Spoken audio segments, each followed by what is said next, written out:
You don't need a green thumb to decorate beautiful flower cookies.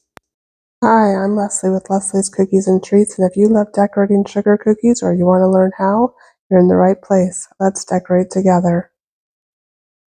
I'm getting started on my 4th of July sample cookies, and so for this I am just going to go ahead and make a flower. My royal icing consistency is about a 15-second consistency, and I'm just going to outline all of the petals, and then I'll flood them in 2 petals at a time, allowing for time of drying in between each petal.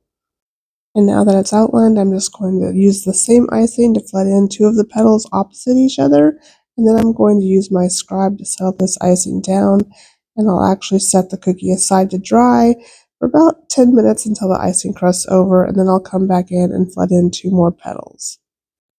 So now that it's nice and flooded, nice and full, I'll come back in with my scribe and I'll settle the icing down. I'll make sure that it gets all the way down to the cookie and that there aren't any air bubbles that can turn into craters later. And you really want to make sure you use a 15-second icing for this because you want to kind of overfill these petals so that they're nice and puffy, and you don't want to worry about the icing overflowing the edges. So I'm putting quite a bit of icing on each one of these petals, and then again I'll use my scribe to settle the icing down and set it aside to dry until the icing crusts over.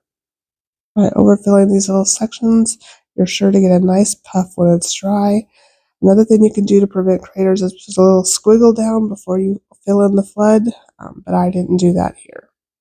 So let's flood in these last 2 sections and then let this cookie dry for a little bit before we come back in and add the center. So all of my red icing has crusted over. It's been drying for at least 15 minutes. So I'm just going to make a big white dot here in the center of my flower. My white icing is also about a 15-second consistency. And then I'm going to come in and put a bunch of tiny little blue dots all around the white dot.